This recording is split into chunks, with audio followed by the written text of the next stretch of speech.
On arrive maintenant aux choses sérieuses. Et dans cette partie, on va découvrir comment configurer, automatiser ces sauvegardes avec Swiss Backup. On va voir comment chiffrer et protéger ces sauvegardes contre les virus et les ransomware. Donc en français, c'est le très beau mot rançon logiciel. On va aussi voir comment centraliser la gestion de ces sauvegardes et gérer les utilisateurs en entreprise ou dans une famille. Et puis si on a le temps, on va aussi vous montrer brièvement les usages plus avancés, comme la sauvegarde d'un NAS dans Swiss Backup. Je vais maintenant passer la parole à Gonzalo, qui va nous faire découvrir comment tout ça fonctionne. Gonzalo, parole à toi.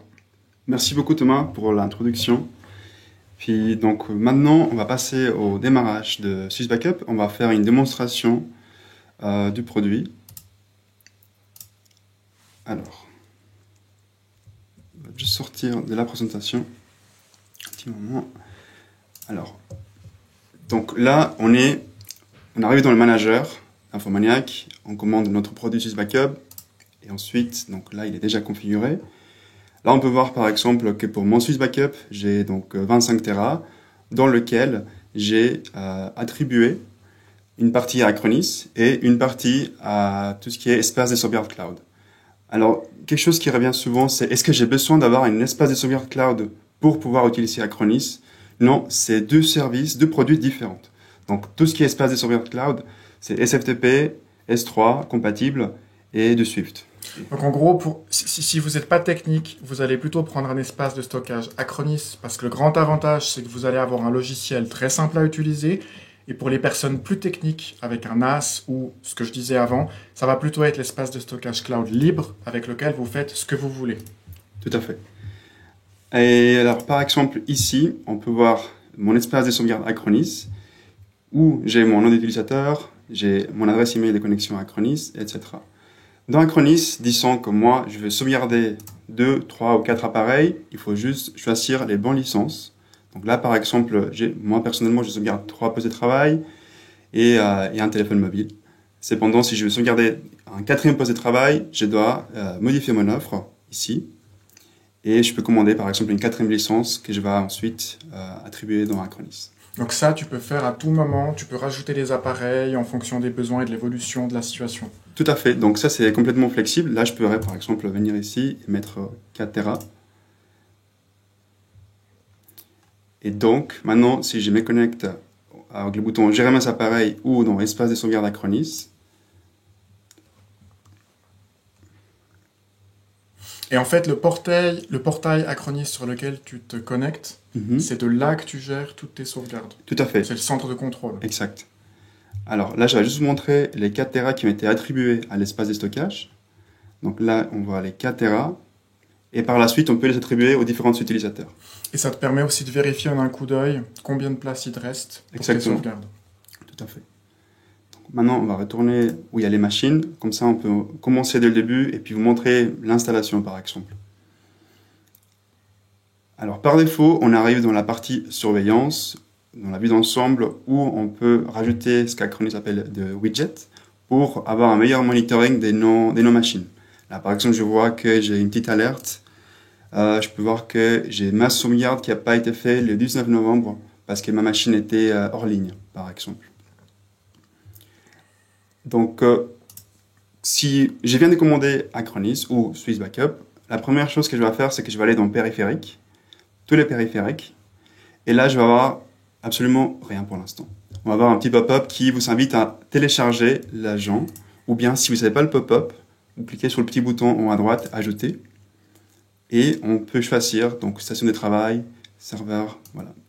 On a plusieurs options, et ça va télécharger donc le agent Acronis. On peut le voir ici, ajouter. Et c'est très important de l'exécuter en tant qu'administrateur. Comme ça, on est sûr que quand on installe Acronis, il y a tous les droits qui sont pris en compte.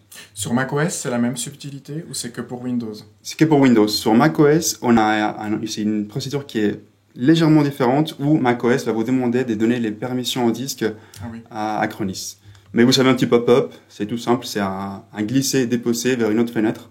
Il faut juste vous laisser guider par l'installateur d'Acronis.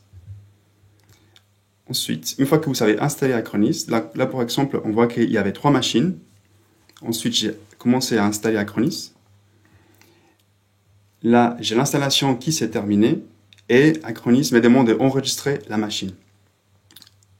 Ça, c'est dans le navigateur sur acronis.informalac.com. On va avoir un petit pop-up qui nous demande de confirmer l'enregistrement de la machine. Et on peut voir d'ailleurs le nom de la machine. Donc en fait, on récupère un logiciel, on l'installe, et puis à la fin, il suffit de cliquer sur un bouton enregistrer et tout se fait tout seul, quoi. Exactement. Ouais. Et après, la machine, elle apparaît sur l'interface. Alors, je reviens sur Acronis. Donc là, par exemple, j'ai la machine que j'ai enregistrée tout à l'heure. Et la première chose qu'on doit faire pour pouvoir la protéger, donc là, elle apparaît dans la console. Elle est connectée à Swiss Backup. Exactement. C'est-à-dire que mon ordinateur peut parler avec Acronis, avec nos serveurs. Donc maintenant, elle n'est pas encore protégée. C'est à nous, à l'utilisateur, de définir les différentes règles qu'on veut pour la protéger. Oui, parce qu'à ce stade, Swiss Backup ne sait pas ce qu'il doit sauvegarder. Exactement. Donc, on clique sur la machine concernée et à droite, on peut voir donc différentes options. Nous, pour l'instant, on va aller dans protection parce qu'on veut sauvegarder la machine. Donc là, j'ai déjà un plan de protection, mais on va en créer un autre. Ajouter un plan. On va aller dans création d'un plan de protection. Ça, par défaut, les gens, quand ils auront une situation vierge, ils n'auront pas besoin de créer un nouveau plan. Par défaut, ça se met comme ça, j'imagine. Par défaut, oui, Acronis vous invite à créer un plan de protection, dans tous les cas. Donc là, pour avoir une meilleure organisation de vos plans de protection, on peut le renommer comme on le souhaite. Je peux l'appeler Gonzalo.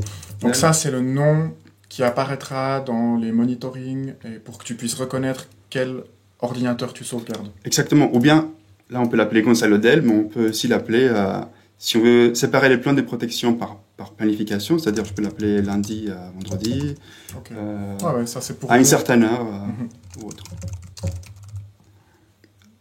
Voilà. Donc, maintenant qu'on a dans la partie protection, qu'on a renommé le plan de protection, on a plusieurs menus.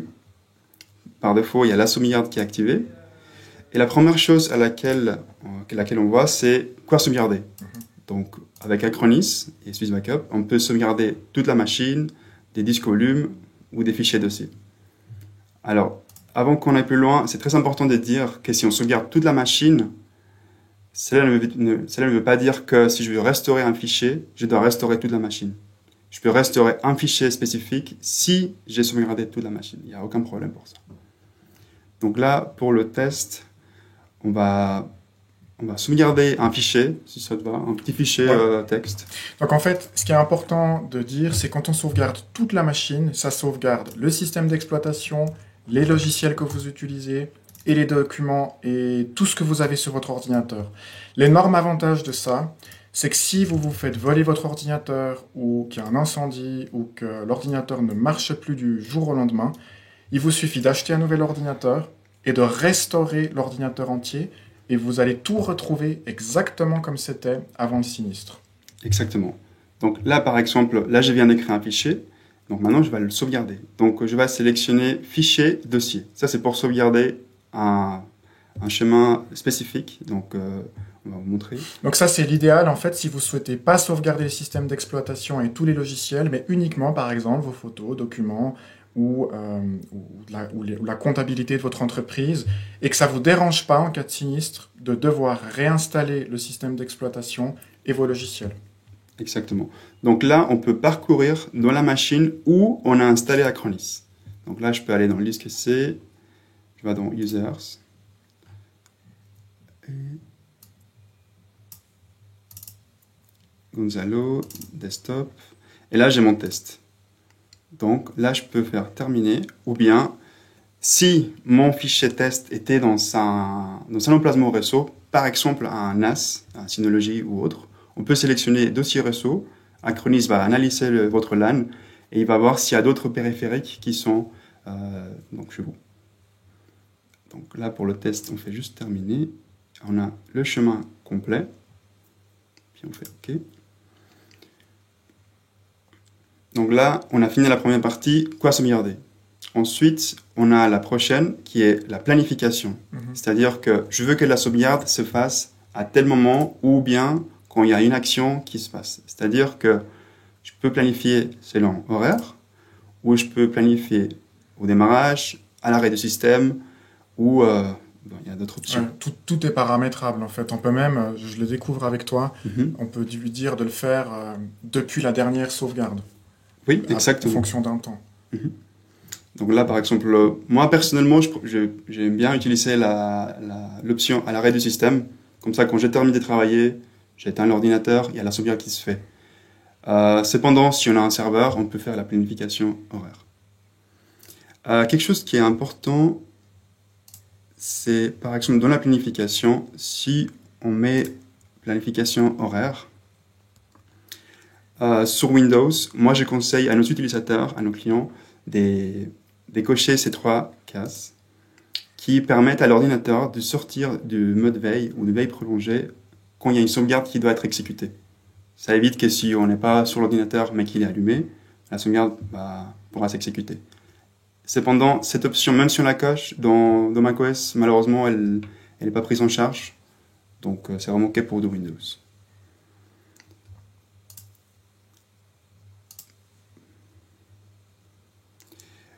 Autre chose qui est important, c'est que dans la planification, on a le modèle de sauvegarde qui peut être modifié seulement à la création du plan de protection. On ne peut pas la changer après. Donc, par défaut, Acronis va faire une sauvegarde incrémentielle, c'est-à-dire qu'il va faire un fichier, il va faire une première sauvegarde de toute la machine qui va prendre beaucoup de temps, et les prochaines sauvegardes vont être beaucoup plus rapides parce qu'Acronis va juste vérifier s'il y a des modifications dans ces fichiers et il va donc téléverser la différence et il va créer un point de restauration. Donc le conseil, c'est quand vous configurez la première fois votre plan de sauvegarde et que vous l'exécutez, prévoyez peut-être un petit peu de temps ou lancez-le le soir avant d'aller vous coucher. Et comme ça, le lendemain matin, eh bien, toute la sauvegarde initiale aura été faite. Et après, la sauvegarde durera quelques minutes, sauf si vous êtes un vidéaste ou une vidéaste et que vous travaillez sur des fichiers 8K. Effectivement, là, ça prendra un peu plus de temps Tout à fait. selon la connexion Internet que vous avez.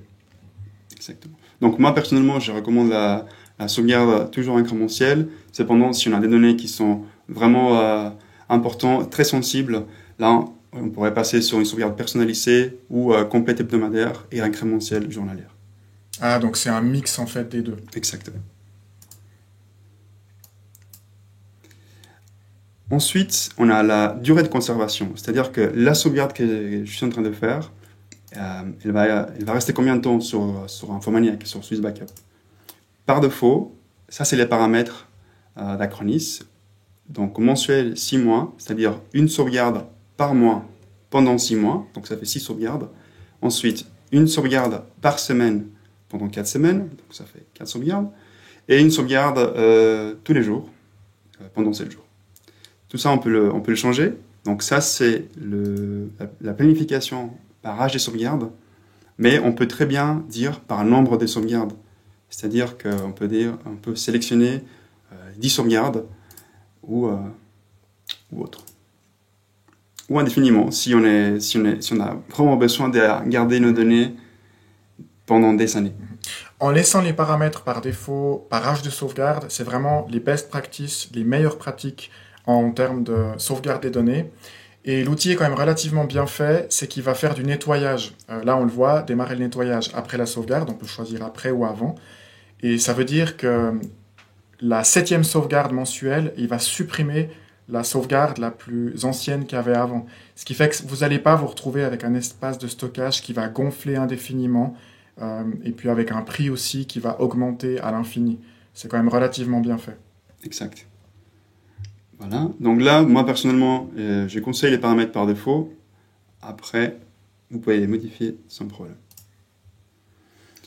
Autre chose dont Thomas a parlé avant, c'est le chiffrement. Sachez que les données que vous envoyez chez nous sont chiffrées au repos. C'est-à-dire que moi, par exemple, en tant qu'employé, si je vais au data center, je prends un disque dur, moi je ne pourrais pas lire les données parce que les données au repos sont chiffrées. En plus de ça, vous, en tant que client, vous avez la possibilité, dans les paramètres de votre plan de protection Acronis, de activer le chiffrement et spécifier un mot de passe qui va vous permettre de restaurer et de consulter vos backups. Cependant, ce mot de passe peut être définie seulement à la création du plan de protection. Une fois qu'on l'a créé, on ne peut pas activer le chiffrement ou le désactiver. Autre chose qui est importante, c'est que quand on spécifie un mot de passe pour le chiffrement et qu'on oublie, malheureusement, Infomaniac, nous, on ne connaît pas ce mot de passe. C'est vraiment une couche de sécurité qui est très puissante. Tu fais bien de le préciser parce que malheureusement ça arrive, hein, c'est pour ça qu'il le précise. C'est que ce mot de passe-là, si vous chiffrez vous-même vos sauvegardes, utilisez un gestionnaire de mots de passe comme Bitwarden ou la solution que vous voulez, parce que ça, Infomaniac ne pourra pas récupérer ce mot de passe ou récupérer vos données si vous oubliez le mot de passe de chiffrement que vous choisissez ici. Donc vraiment, c'est le niveau de sécurité le plus élevé, c'est super. Par contre, il faudrait éviter que cette sécurité se retourne contre vous. Alors, je vois quelques questions dans le chat par rapport au mot de passe. Il y a peut-être beaucoup des identifiants. Donc, vous savez, votre adresse mail et votre mot de passe pour vous connecter sur manager.infomaniac.com, c'est-à-dire ici. Pour vous connecter à Acronis, on a ici le nom d'utilisateur. Donc, ça, c'est l'identifiant que j'utilise pour me connecter à Acronis et à Swiss Backup. Et si je ne connais pas le mot de passe, on peut très bien en générer un autre. Tout ça, c'est envoyé par mail quand on crée le produit. Donc en fait, il y a trois mots de passe au total si vous activez le chiffrement. Il y a le mot de passe de votre compte Infomaniac, il y a le mot de passe du compte Acronis, mais ça, vous pouvez le régénérer à l'infini depuis l'interface où on est en cliquant sur « Générer un nouveau mot de passe ». Et puis le mot de passe de chiffrement. Les deux mots de passe que vous ne devez pas oublier, c'est le mot de passe de votre compte Infomaniac. Ça, au pire, en nous contactant et en faisant une procédure d'identification d'identité, on peut trouver une solution. Et le deuxième mot de passe que vous devez absolument pas perdre, et ça on ne pourra rien faire si vous le perdez, c'est le mot de passe du chiffrement si vous l'activez à ce niveau-là. Exactement. Donc là pour l'instant, sachez aussi que si vous activez le chiffrement et que vous savez un gros volume des données à sauvegarder, le chiffrement risque de ralentir la première sauvegarde aussi. Ensuite, on a les options des sauvegardes. Ça c'est intéressant parce que on a le Performance and Backup Window, qui est désactivé par défaut d'ailleurs, et je vous conseille de l'activer si vous avez un serveur ou une machine ou une machine normale aussi, ça va. Donc là, on l'a activé par exemple, on a les jours et les horaires. Ça, en fait, ça permet, si jamais vous savez qu'en journée, vous devez faire des choses importantes sur votre ordinateur, et vous ne voulez pas en fait que la batterie d'un ordinateur portable ou que les performances de votre ordinateur soient affectées par les sauvegardes, Swiss Backup permet d'indiquer à l'ordinateur qu'il n'a pas le droit d'utiliser plus de X% des ressources et aussi pour le réseau. Et c'est ce qu'il est en train de montrer comment en fait paramétrer cette possibilité. Exactement. C'est-à-dire que si on veut que la sauvegarde qui est planifiée consomme un certain pourcentage du CPU avec une priorité élevée, normale ou basse. Donc là, par exemple, on a en vert. Donc pendant ces horaires-là, le CPU il va donner tout ce qu'il a pour faire la sauvegarde. Cependant, si on fait les sauvegardes pendant des horaires de bureau, on peut faire la sauvegarde avec une priorité basse. Elle va prendre un peu plus de temps, mais elle va se faire aussi. Donc là, on peut l'activer. Et on peut montrer. C'est surtout important aussi si vous faites du streaming. C'est horrible si vous avez une sauvegarde qui consomme toute la bande passante que vous avez à disposition. Eh bien, tous vos téléspectateurs verront une image pixelisée. Donc, Acronis prévoit le coup et vous permet de régler ça ici. C'est pour ça qu'on prend le temps de s'y attarder. Exactement. Donc voilà, pour les options de sauvegarde, normalement, il y en a d'autres, mais ça, c'est les plus importantes et celles que je recommande personnellement. Donc là, on pourrait dire que si on fait terminer la sauvegarde, elle va se faire, mon ordinateur il va être protégé. Il y a peut-être juste encore sur la sécurité, ça vaut la peine d'expliquer la protection contre les virus et les malwares. Tout à fait, oui. Ouais. Donc ça, c'est vraiment juste pour la sauvegarde. Après, si on veut activer les autres options, ça c'est optionnel. On a la protection contre les virus et les malwares, c'est-à-dire que Acronis va analyser les sauvegardes pour détecter s'il y a éventuellement du cryptominage ou du ransomware. Le ransomware, pour ceux qui ne savent pas, c'est quand un hacker vient chiffrer le disque dur physique de votre machine et donc ça vous coupe l'accès complet. Et il vous demande en échange de lui payer une certaine somme pour vous donner le mot de passe. Alors, la protection contre le virus et le malware vous permet de choisir comment il va faire Acronis, comment il va agir. C'est-à-dire, on peut mettre le virus en quarantaine, Acronis peut arrêter le process ou notifier simplement qu'il y a éventuellement un problème sur l'ordinateur. Ensuite, on a des exclusions, c'est-à-dire que si on est développeur et on fait des choses qu'Acronis peut considérer comme étant dangereuses, on peut venir ici et exclure un chemin spécifique pour qu'il soit ignoré par l'antivirus ou bien par la protection d'Acronis. Ensuite, on a la évaluation des vulnérabilités. Donc ça, si on l'active, qu'est-ce que ça va faire? Par exemple, comme c'est marqué ici, quelle est la portée d'évaluation des vulnérabilités?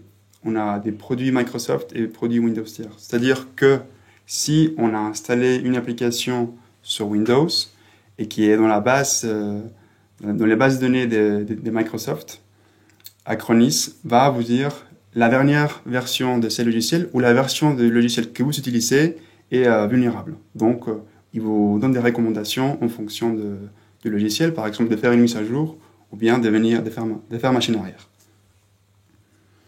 Et pour terminer, dans le plan de... Ah, pardon. Et toutes ces...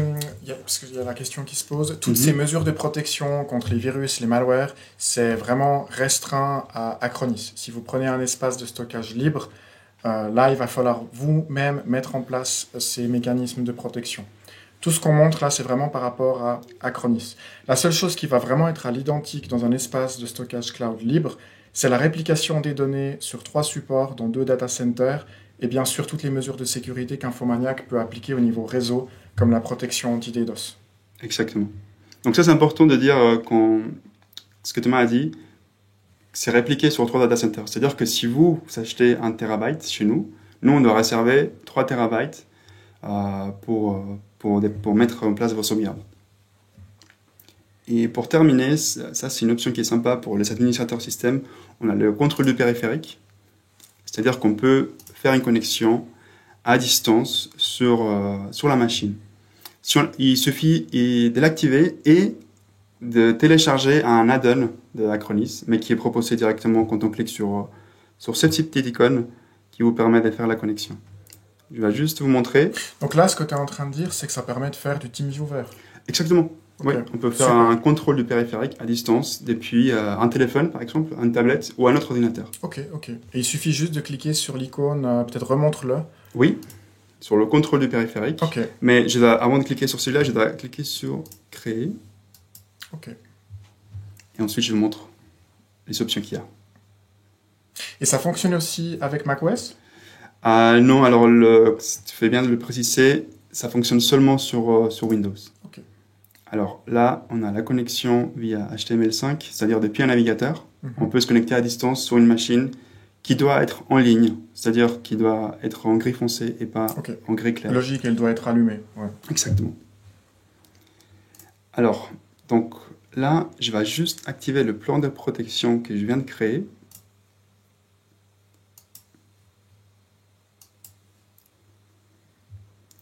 Donc là, à partir de ce moment, tu as créé le plan de protection. Si maintenant tu fais plus rien, l'ordinateur va automatiquement se sauvegarder selon les paramètres définis. Tout à fait. Ou bien, si je veux que la sauvegarde se fasse tout de suite, parce que moi j'ai choisi à l'arrêt du système, on peut le voir ici, donc planification, mais j'ai un bouton exécuter maintenant. Donc ça, c'est une sauvegarde manuelle que je peux exécuter à tout moment en cas de besoin. Donc là, on va la faire, et ça va sauvegarder donc le fichier test.txt qu'on a choisi. Et c'est vraiment ça la grande force d'une sauvegarde cloud, c'est que contrairement à un disque dur externe qu'il faut toujours penser à brancher pour faire les sauvegardes, là, une fois que c'est configuré, vous pouvez totalement oublier Swiss Backup et les sauvegardes vont se faire automatiquement. Exactement. Et en cas de problème, vous recevrez des notifications par email. Et dans le cadre d'une entreprise, un administrateur IT aura la possibilité d'avoir un tableau de bord centralisé où il pourra vérifier l'état de tous les appareils.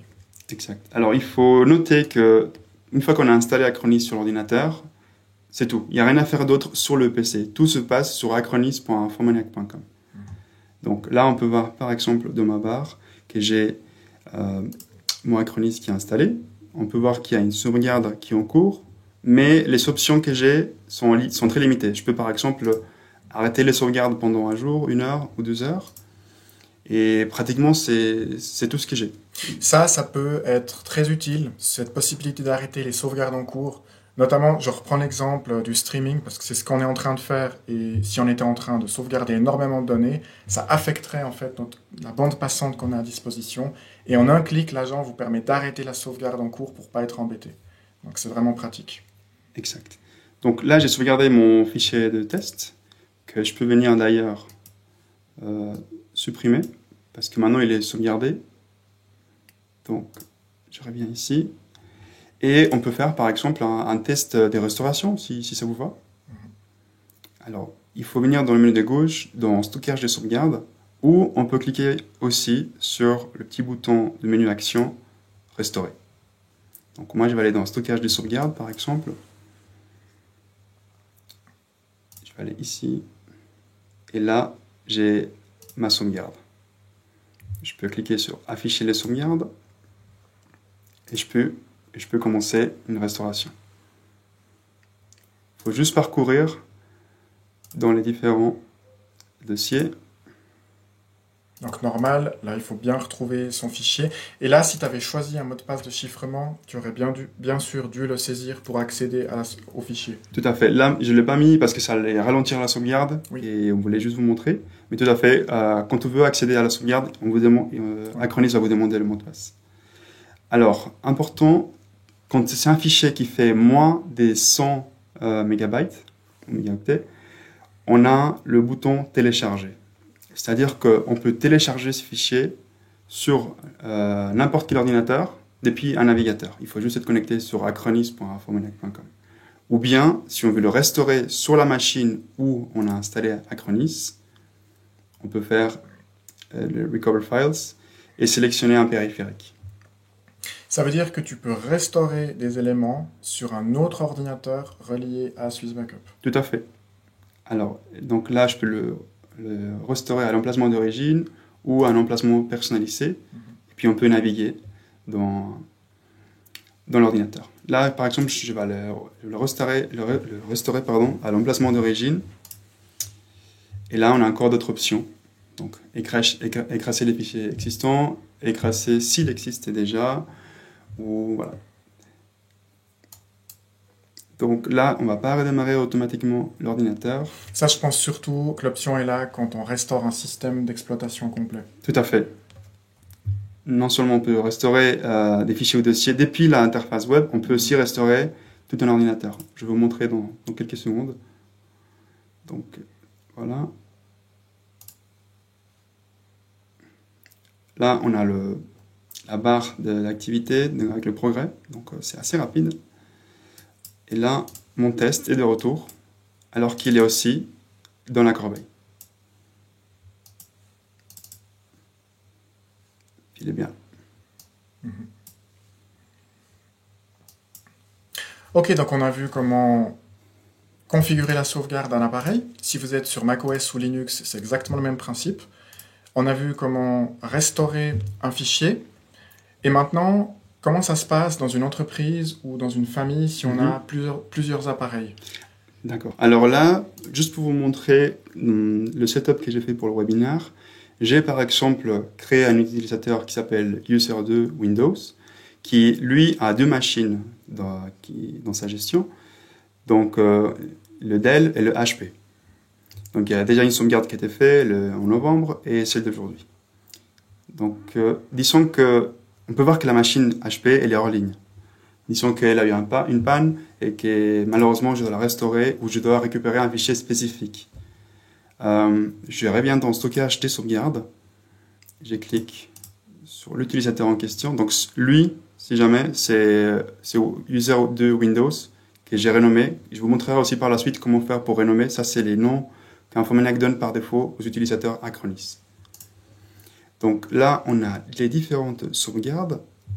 Je peux sélectionner la machine à parcourir. Donc là, par défaut, c'est Dell, parce que c'est la machine Dell qui est en ligne.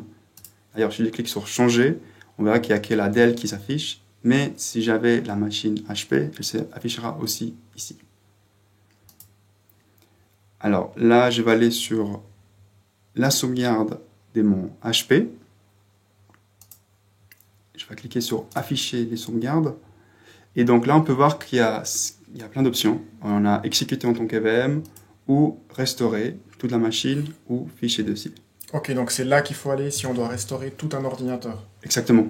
On peut restaurer donc le HP en tant que machine virtuelle si on a la fonctionnalité Hyper-V qui est activée dans l'ordinateur, ou on peut sauvegarder toute la machine. Par contre, ça va écraser le Windows qu'on a déjà sur la machine. Tu fais bien de le préciser. Hein. Donc, quand on dit écraser, ça veut dire que vous perdez tout le contenu de la machine existante. Exactement. Donc, il faut vraiment, si vous voulez restaurer une machine qui est en panne, il faut le faire sur une nouvelle machine. Exactement. Alors là, je peux par exemple sauvegarder, restaurer un fichier de dossier. Et là, il va me demander le mot de passe déchiffrement.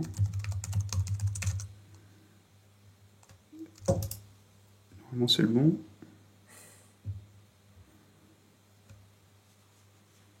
Bien joué.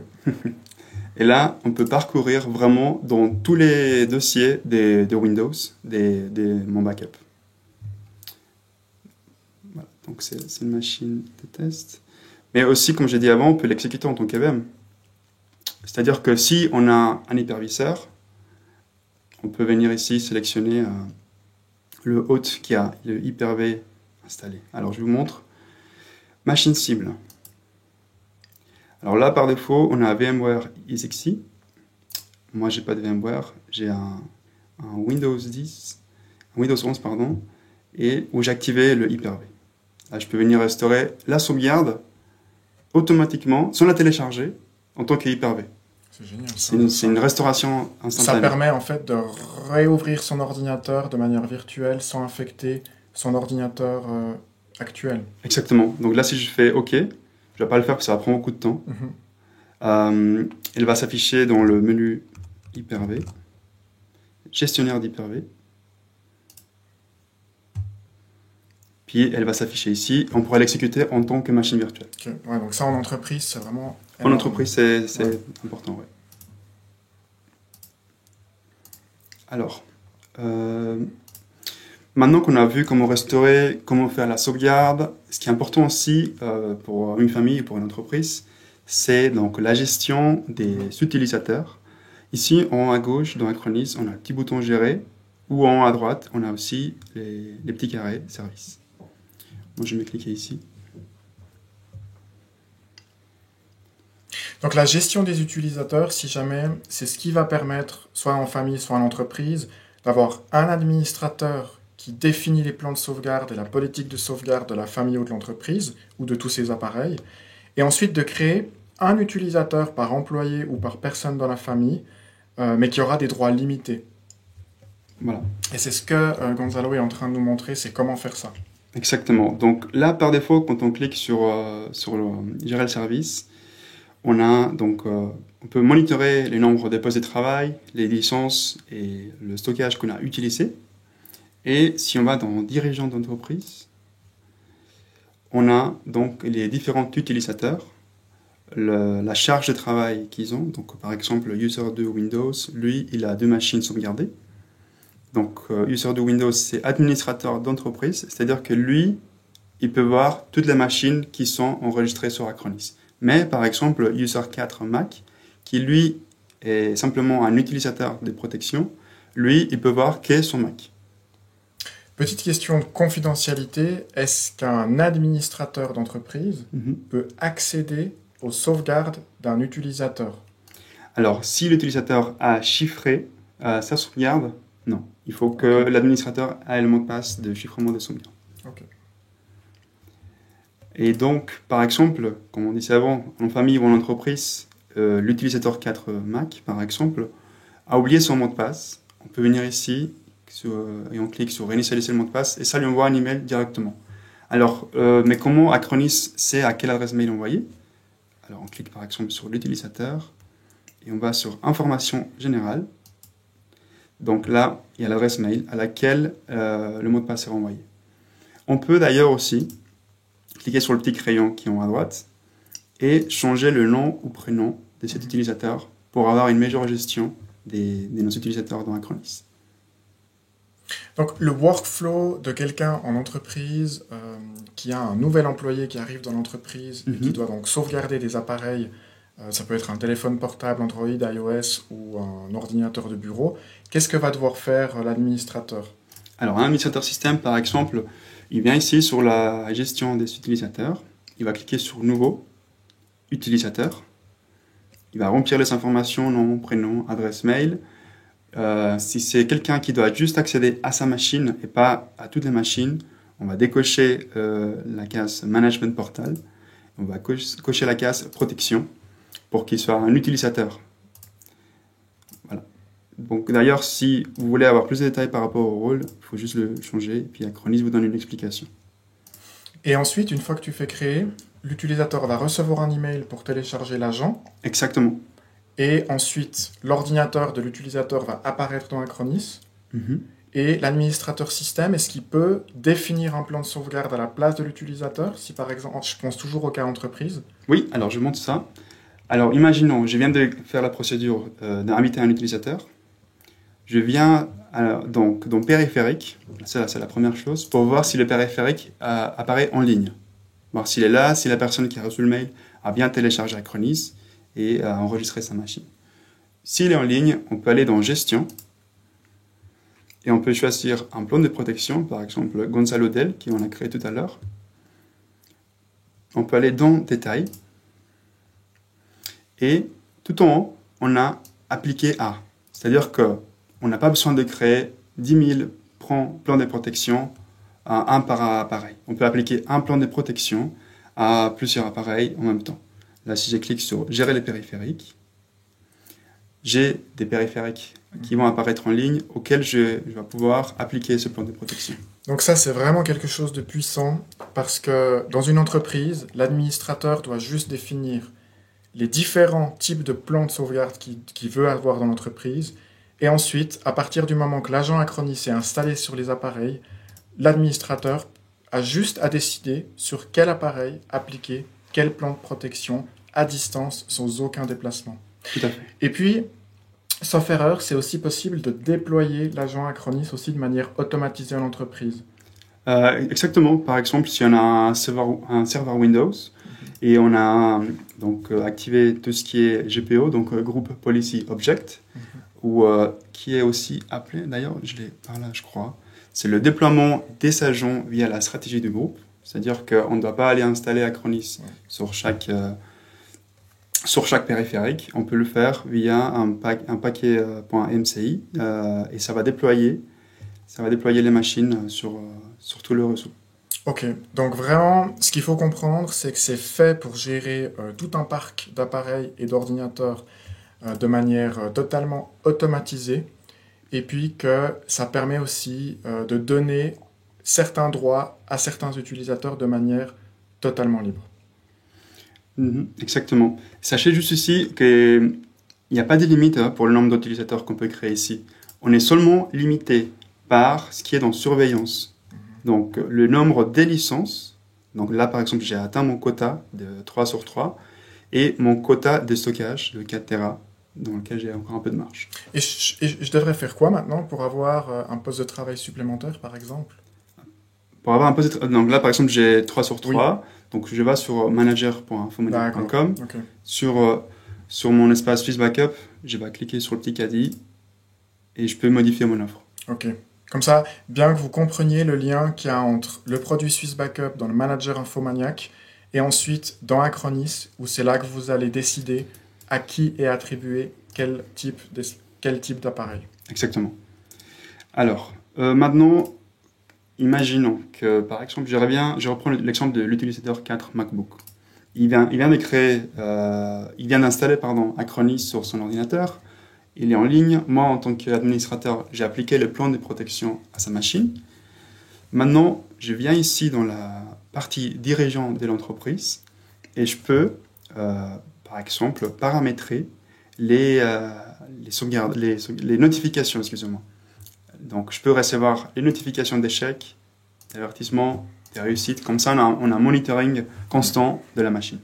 Et quand tu dis notification, c'est un email? C'est un email, oui. Super, donc il n'y a pas forcément besoin de se connecter toujours sur acronis.infomaniac.com pour savoir ce qui se passe. Exact. Et tout en bas,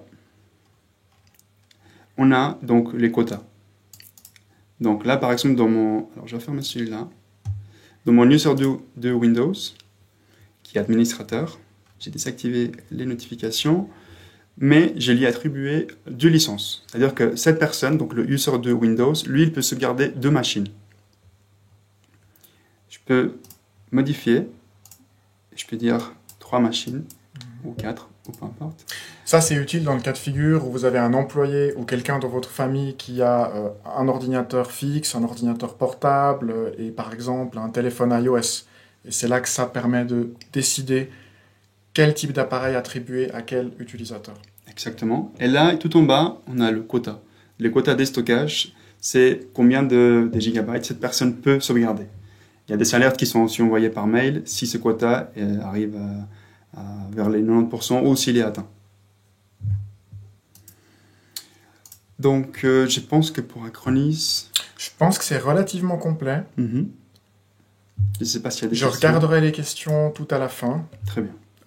Et je te propose de regarder brièvement qu'est-ce qui se passerait, c'est une question qui est revenue, avec un NAS Synology.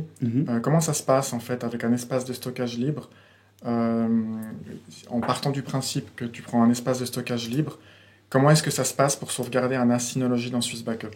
Pas de souci. Alors, comme j'ai dit avant, on peut sauvegarder le NAS sur Acronis, mais on a également la possibilité de venir sur Swiss Backup. Donc là, on ne parle pas d'Acronis. Voilà. Ça, c'est un point à part. Là, on est dans l'espace des sauvegardes cloud maintenant. Donc, c'est tous les protocoles qui sont un peu plus, je dirais, non managés ou parce qu'on n'a pas vraiment une interface, ou c'est libre de choisir le client, FTP, S3 ou autre, Voilà. et vous allez choisir pour faire vos sauvegardes. Donc là, je vais cliquer sur Gérer mes appareils.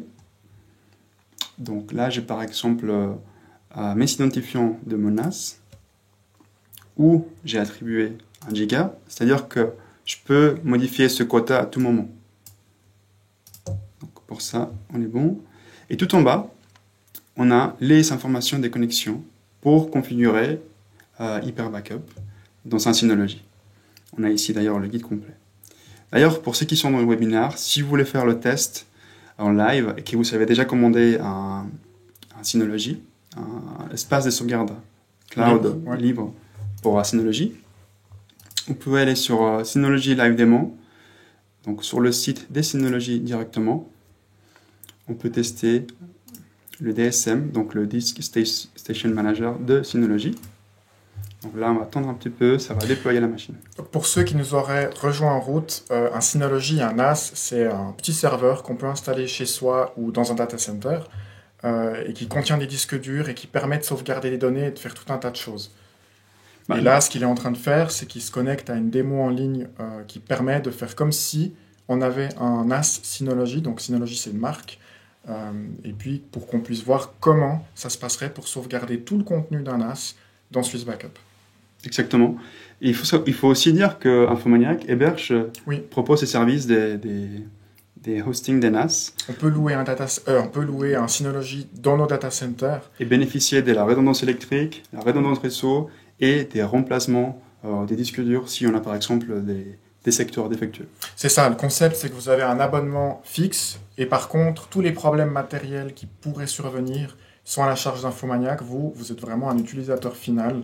Vous avez aussi une adresse IP fixe et puis le trafic, la bande passante n'est pas limitée. Alors là, on est dans le Synology, on peut le voir dans l'URL d'ailleurs. On va aller dans le centre des paquets du DSM de Synology.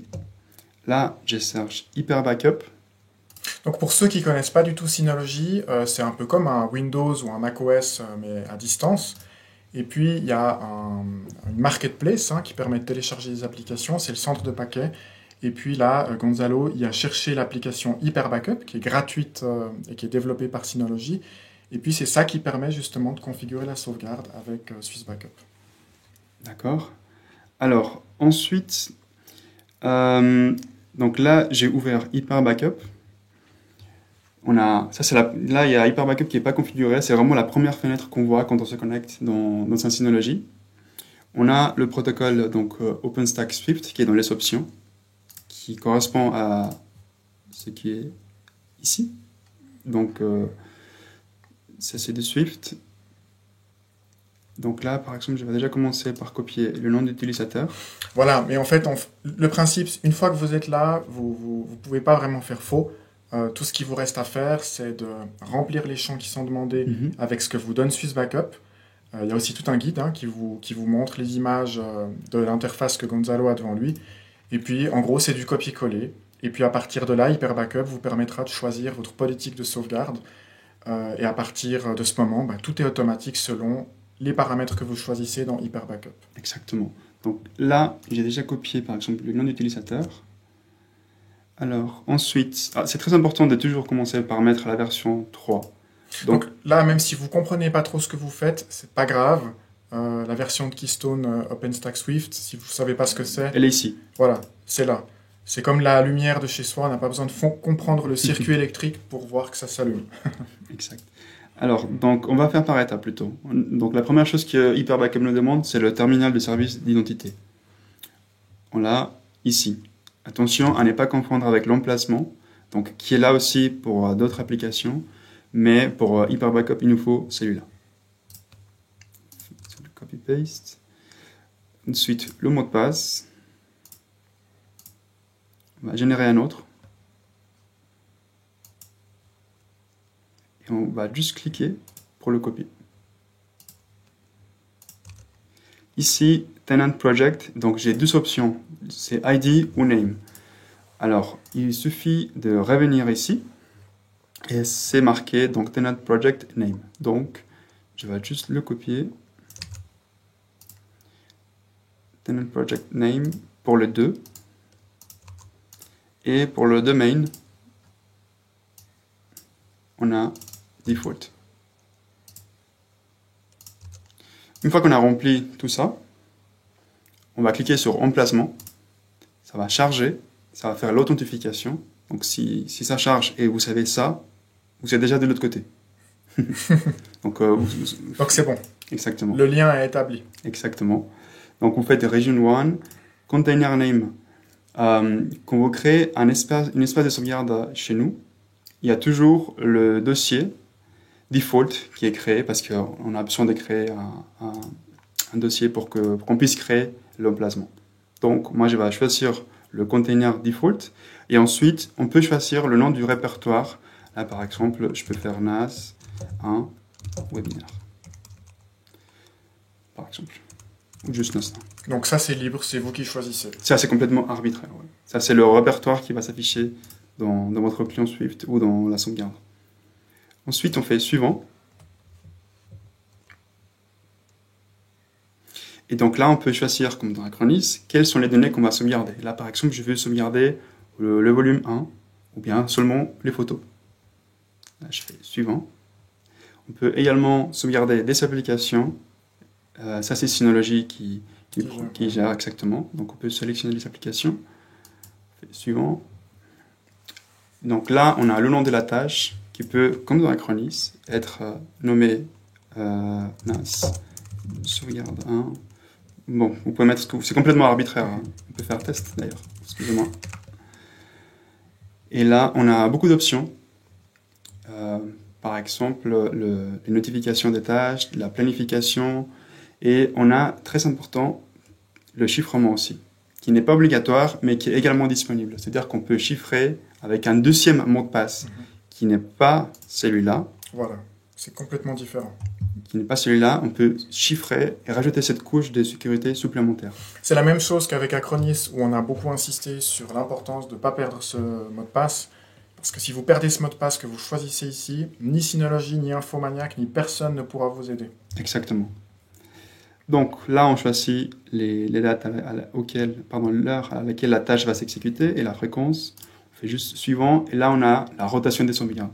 Comme ça, on a la sauvegarde la plus ancienne qui, au fur et à mesure, va se supprimer. On peut paramétrer ici. On fait effectuer. Et la tâche, elle va être créée et le Synology pourra commencer à être sauvegardé. Quelque chose qui pourrait être pertinent de dire, c'est qu'une fois que mon Synology est sauvegardé, je fais comment pour le restaurer? Pour le restaurer, Je me posais la question. pour le restaurer, on peut venir sur Hyper Backup Explorer. Donc là, malheureusement, je n'ai pas un exemple à vous donner, mais on a un petit bouton restaurer. Des données, et là, on peut choisir la sauvegarde. Ok. Il faut juste s'authentifier. C'est depuis Synology que ça se fait. Exactement. Parfait. Ou, imaginons qu'on avait un NAS, je n'ai pas prévu d'acheter un deuxième NAS pour restaurer. On peut aller sur le site des Synology et mettre Hyper Backup Explorer, télécharger sur Windows Génial. et se connecter. Depuis l'application d'Hyper Backup. Depuis l'application, à nouveau, il faut juste s'authentifier avec tout ça. Ou bien, encore une autre solution, et c'est celle que je recommande personnellement, c'est d'utiliser un client Swift. Donc, c'est comme, vu que c'est un protocole libre, n'importe quel client va nous permettre de nous connecter à distance. Donc, dans ce cas, CyberDuck nous permettra de nous connecter à distance sur la sauvegarde de Synology déjà faite, qui est en panne, ou pas forcément. On peut juste aller vérifier si on a fait une sauvegarde et la parcourir.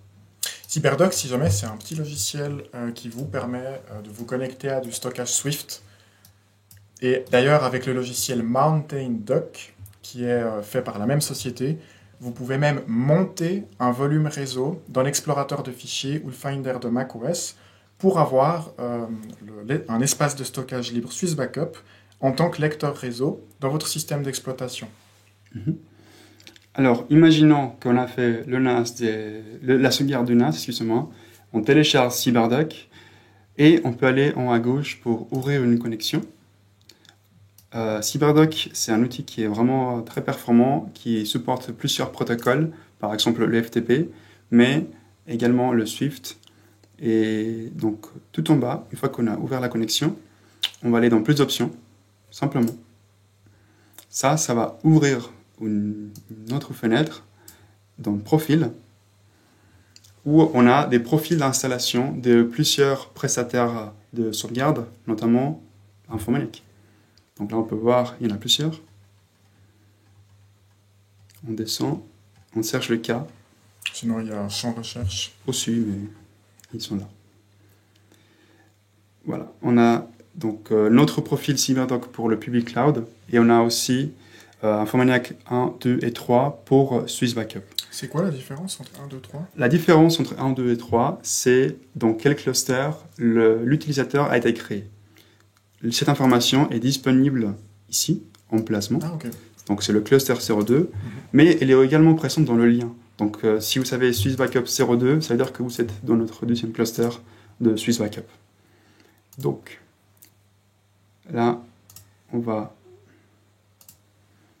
sélectionner le 2, parce que nous on est sur le 2. Mais, excusez-moi, j'ai tout fermé. Moi je l'ai déjà là. Et là, il y a déjà tout qui est pré-rempli. Il faut juste remplir ces deux champs. Donc, project, domain, username. Alors ça, c'est à nouveau dans la console. Donc, project, il est là.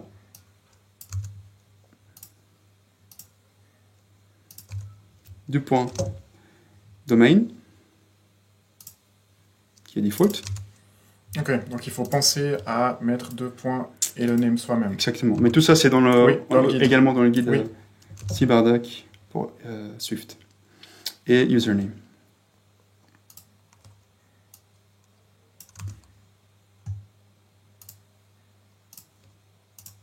Puis le mot de passe. Pour terminer. Qui est encore là. Voilà, là, je vais juste copier. Je le mets ici. Et là, j'ai rien d'autre à faire. Je vais juste décocher ça, connecter. Et là, normalement, il va s'authentifier.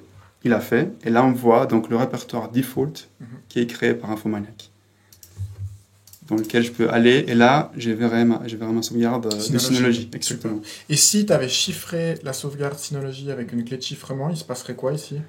Là, pour l'instant, la sauvegarde, elle va s'afficher simplement. Ça va être marqué NAS1, par exemple, avec la sauvegarde. Donc, ça va être un fichier .hbk, qui est le protocole de Synology. Quand on va cliquer, là, on ne pourra pas lire les Ouais, données, c'est ce il que nous je faut pensais. le mot de passe. Ouais, ok. Donc, on pourra voir qu'il y a une sauvegarde, mais pour naviguer dans la sauvegarde, il nous faut le mot de passe. Ouais, super. Ok, est-ce que tu souhaites ajouter quelque chose par rapport aux usages avancés, ou est-ce qu'on peut passer aux questions-réponses? Alors, j'ai juste quelque chose à dire, parce qu'aujourd'hui, on a fait le webinaire pour Acronis et pour l'espace de sauvegarde cloud, mais il y a certains clients qui ont toujours l'ancienne version d'Acronis. Donc, J'allais si venir. vous avez vu des choses sur Acronis qui ne sont pas sur votre interface, ne vous inquiétez pas, ça va venir. On est en train d'émigrer nos clients toutes les semaines, mais on ne peut pas le faire tous en même temps pour ne pas perturber l'infrastructure. C'est très juste. On a complètement mis à jour toute l'infrastructure Swiss Backup et ça ouvre plein de fonctionnalités, notamment ce qu'on a montré avec la gestion des utilisateurs. Et les clients qui ont acheté Swiss Backup il y a quelques années n'ont pas encore forcément tous migré, mais rassurez-vous, ça va arriver dans les semaines ou les mois qui viennent. Ça, c'est vraiment une politique chez Infomaniac, c'est que tous les clients profitent des dernières avancées. Donc personne n'est laissé derrière. Ouais. Donc c'est pour ça que j'ai vu dans le chat qu'il y avait des gens qui disaient ah ben moi je vois pas en fait ces choses-là et c'est probablement pour ça. Et toute personne qui fait une commande aujourd'hui a automatiquement évidemment la dernière version et est déjà sur la nouvelle plateforme Acronis. Exactement.